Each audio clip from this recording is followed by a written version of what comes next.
I was a lousy student. I hardly ever ate lunch because I never did my homework, and my teacher in the 3rd standard, Mrs. Nelson, would make me sit outside the tent at Delhi Public School during lunch and do my homework.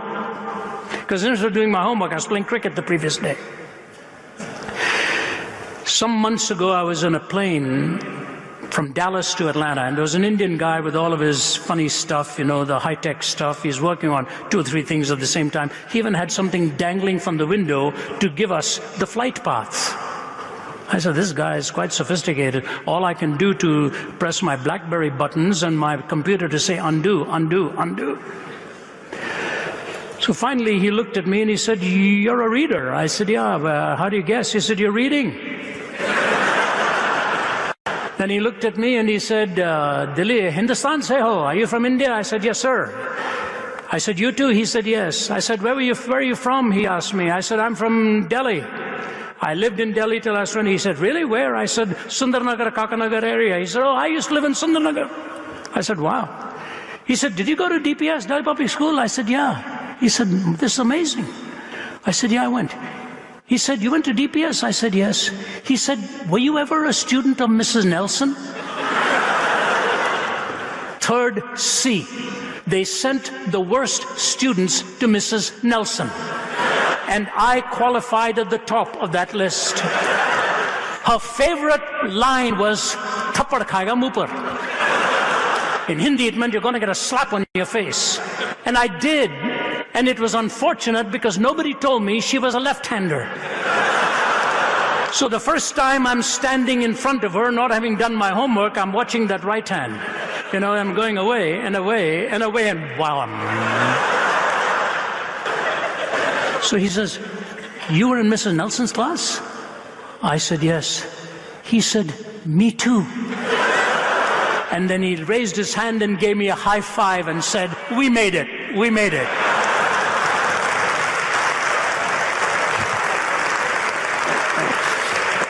When I came back home and told my wife, she burst out laughing because I told her stories about Mrs. Nelson. I said, you never forget what happened in this plane from Dallas to Atlanta. You know, we think we know so much at the moment. We know very little of the Grand Weaver and his plan for the future. The finger of God is in all of history. Secondly, how they harnessed an arena of persecution and transformed it into a platform of opportunity. Just this week, the Archbishop of Canterbury, a very prominent evangelical, has written an article that Christian martyrdom is coming back to front and center all over as Christians are being offered to the lions once again, and it drew attention of the media. The oldest Aramaic-speaking village in Syria is Ma'alula. I've been there. And the thugs went and burned down the churches, burned down their holy places, slaughtered many of them, destroying thousands of years of history. In Kenya, they were asked to identify themselves if they were of the Muslim faith, and they could walk out, and they were given a test question as they were walking out. If you're a Christian out there, you're being slaughtered by these thugs. I know those who are devout in it will disavow it, and thank God they do. But the world is still not saying very much, while the follower of Jesus Christ is being tormented and tortured for his or her faith. Iran plays the lead role here. I have seen those tortured for their faith. I've seen those who paid very heavy price. But Os Guinness has made a profound comment about China. He said, you know, the Chinese church somehow survived the deprivations of communism. The question is, will it survive the abundance of capitalism? Sometimes when we are deprived, we are forced to take our faith more seriously and truly prove what it means in our hearts. Some of you may be personally suffering physically. Dr. Jowett said, if you speak to a hurting people, you will never lack for an audience. I don't know how many of you have spoken to in Delhi and here who are going through great pain. A young woman who may be here this morning, whom I invited to come, spoke so highly of Brother Reuben and of Shalini. She recognized my name while she was serving, and all of us guys sitting there. She knew we were leaving this afternoon. She asked, could she pack a lunch for all of us? She is a waitress in that dining room. And the first day I was there, she just came over to me and she said, can I talk to you for just a moment? And the tears started running down her face. She said, I'm a very unhappy woman. If I tell you everything that's happening in my home, it breaks my heart. Please pray for me, sir. Total stranger. Total stranger. So it is with some of us, the pain, the hurt. I want to read for you a thought by the great Scottish writer James Stewart. Listen to what he says in his book, The Strong Name. It is a glorious phrase that he led captivity captive. The very triumphs of his foes it means he used for their defeat. He compelled their dark achievements to subserve his ends, not theirs. They nailed him to the tree, not knowing by that very act that they were bringing the world to his feet. They gave him a cross, not guessing that he would make it a throne. They flung him outside the gates to die, not knowing that in that very moment they were lifting up all the gates of the universe to let the King of Glory come in. They thought to root out his doctrines, not understanding that they were implanting imperishably in the hearts of men the very name they intended to destroy. They thought they had God with his back to the wall, pinned and helpless and defeated. They did not know it was God himself who had tracked them down to that point. Now here's the clinching line. He did not conquer in spite of the dark mystery of evil. He conquered through it.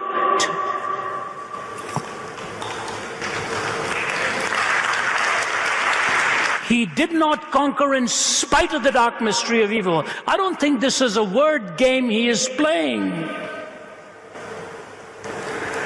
God conquers in your life and mine through the dark mystery of evil. You see, we were given only one prohibition. Do not eat of the tree of the knowledge of good and evil, because on the day that you do, you'll be as God, knowing good and evil. What it really meant was, don't play God. Don't play God. Because if you play God and define good and evil, everything else becomes up for grabs. They disobeyed that, and ate of the tree of the knowledge of good and evil, quote. Have you looked at our world now? Every tree is protected except for the tree of the knowledge of good and evil. We've redefined everything. And what chaos in this world in which we live. If you're going through suffering and pain, I urge you to seek God each day and ask him what he wants to accomplish through it. What does he want to accomplish through it? I look at my own life many times in all that went wrong and at the moment seemed insurmountable. And today all I can say is I thank God that he brought me through it and taught me what he wanted me to learn. Malcolm Muggeridge says this, contrary to what might be expected, I look back on the experiences that at the time seemed especially desolating and painful with particular satisfaction. Indeed, I can say with complete truthfulness that everything I've learned in my 75 years in this world, and everything that has truly enhanced and enlightened my existence has been through affliction and not through happiness, whether pursued or attained. In other words, if it were ever to be possible to eliminate affliction from our earthly existence by means of some drug or other medical mumbo-jumbo, the result would not be to make life delectable, but to make it too banal and trivial to be endurable. This, of course, is what the cross signifies, and it is the cross of Jesus Christ more than anything else that has called me inexorably to Christ. You know, V.S. Naipaul wrote about India, the Trinidadian Indian, wrote the book A Wounded Civilization. Yes, India has lived through a lot of wounds. The whole film Mother India, Nagari Nagari Dware Dware, Dhundure Savariya. You're looking for some respite, some rest from Nagar to Nagar, from river beside, whatever you keep going. So has China, so has Russia. These countries have endured a lot of pain. Maybe out of the civilizations that have experienced much pain, the cross can come through with shining beauty, and the empty tomb can be presented as the greatest hope for humanity. I just want you to know that the mystery of suffering is not as elusive as we may sometimes think it is. The early church conquered, and how they harnessed an arena of persecution and harnessed it to a platform of opportunity. Let me move to my final thought. Number one, as we saw the finger of God in all of history and Christ as its central figure, how they harnessed an arena of persecution, transformed it into a platform of opportunity. And number three, how they saw priority of an individual over methodology. This is my key point. The priority of an individual over methodology. You know, we can memorize our answers. We can copy our answers. But in the end, God's answer through you is you. It's you. The way He has made you. No, the message is not about you. You are not the centerpiece. But it's the way He has made you individually. I was talking to Brother Anand Mahadevan earlier, and his testimony was first published. I was thousands of miles away, and I immediately copied it, put it on my computer, on my BlackBerry, and I read it to so many people. God used him in the place He placed him. It's the same with you. It's the same with me. He's made you so unique, so unique. You are without replication. It's sui generis, one of a kind. The day you accept that you are the way He hardwired you and softwired you and made you to be who you are, you will take that moment and realize He can use you in a place and setting that He can use nobody else. Billy Graham was asked once by a reporter, I've heard many preachers better than you, how come He's chosen you to be the evangelist to the world? Dr. Graham was a very humble man and a very shy man. Looked at him and said, you know, when I get to heaven, that is going to be my first question. Why me? Why me?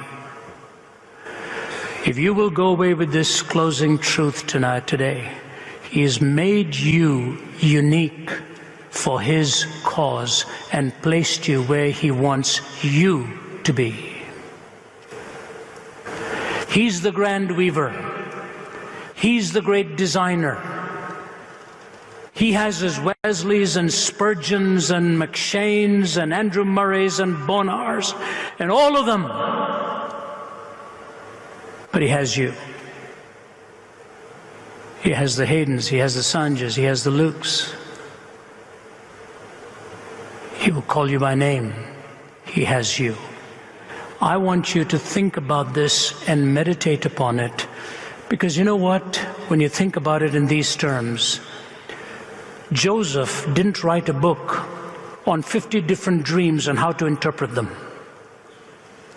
If he were living in our time, some publisher would have said, Joseph, write a book on dreams. If Moses were alive in our time, they would have wanted him to open Bush University. Jonah would have been asked to publish exclusive photographs from the inside of a whale and how to use them in evangelistic meetings. Samson would be autographing jawbones. David would be issuing slings to his whole army. No. He has fashioned you the way he has fashioned nobody else. I want to close with one or two illustrations and make a closing application. I was telling the audience in Delhi that when I applied to become a pilot and went to Dehradun for my interview, I was a teenager. The only reason I applied to be a pilot is not passing anything else. So I said, I'll try being a pilot. And I placed in the top 10. There were 300 or so there, and they were going to just select a handful. I said, I'm going to make it. Did everything well, endurance, this, that, theory, all that, okay. So I sat down for my final psychological interview with a rather Churchillian-looking wing commander type guy. In his uniform, he sat across the table, and he looked at me, and he said, Beta, son, you have done very well. And he kept on talking about how well I'd done, and I began to get fearful. I said, something bad is about to come forth. And he looked at me and he said, Beta, I'm going to reject you. I said, pardon? He said, I'm going to reject you. I said, may I ask you, sir, why? He said, this job is about killing, and psychologically you are not equipped to kill. I said, wow. I walked away from there, came back home, another failure. And a few days later, a Canadian missionary by the name of Russell Self was speaking at the Free Church in Delhi. And after he spoke, I said, Mr. Self, you don't know me. Can I just have half an hour of your time? He said, yes, I'm staying at the Constantia Hall, YW area here. Come and see me tomorrow. I've told this story in Walking from East to West. I went to see him and I told him, I'm not going to make it. I said, everywhere, one way or the other, I hear I'm going to reject you. He turned the Bible very gently, talked to me, and he said, you know, when God takes away from you something you really want, it is to protect you for what He really wants for you.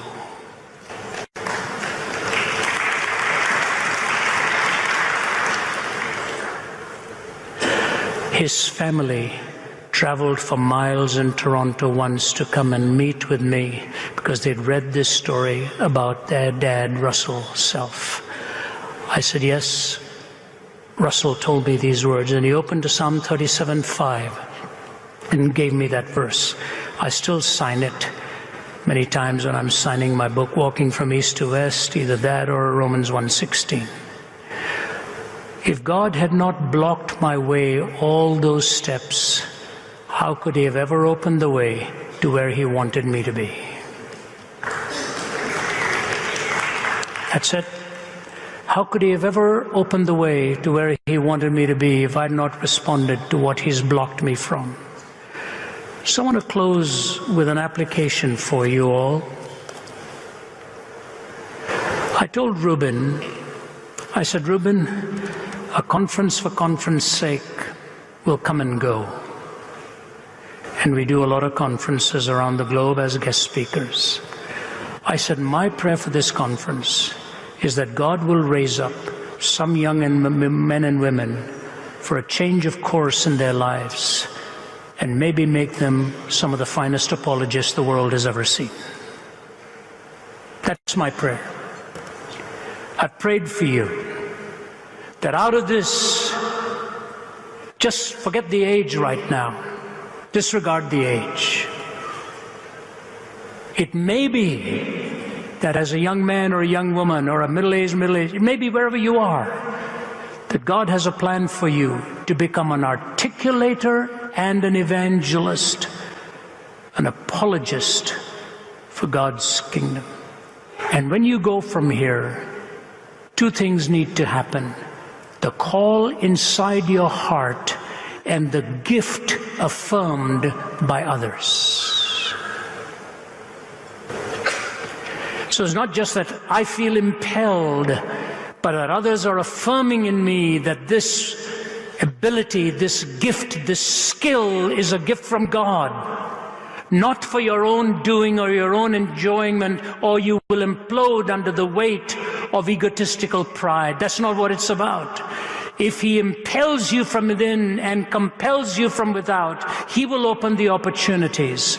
And my prayer for this conference is that even as the hard work has gone on by others and the investment has been made by so many, and we've merely invested a few hours in coming here and some thoughts and in pouring it out, that God will raise up from this conference some men and women who will become evangelists, who are undergirded by apologetics, to become proclaimers of the gospel, giving answers to men and women here and around the world. That's my prayer.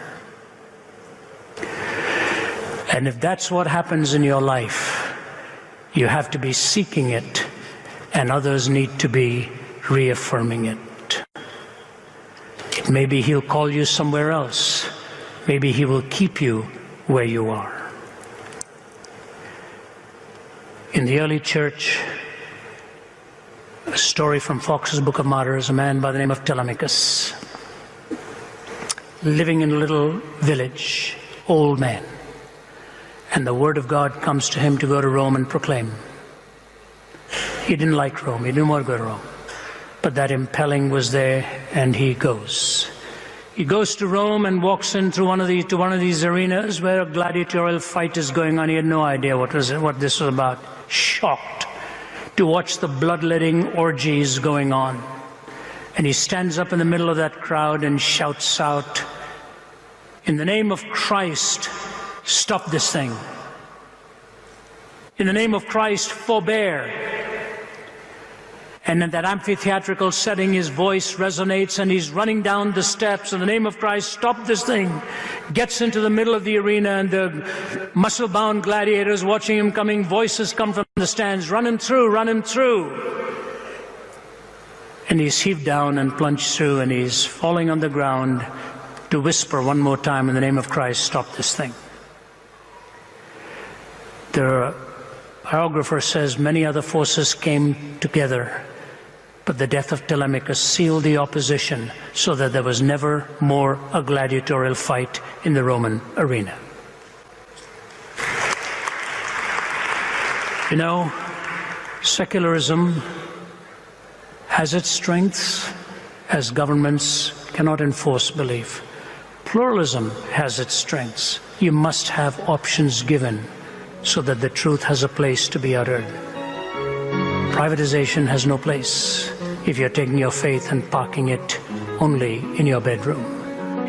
Time now to address the secularized world, the pluralized world, the world in search of answers, and take it out into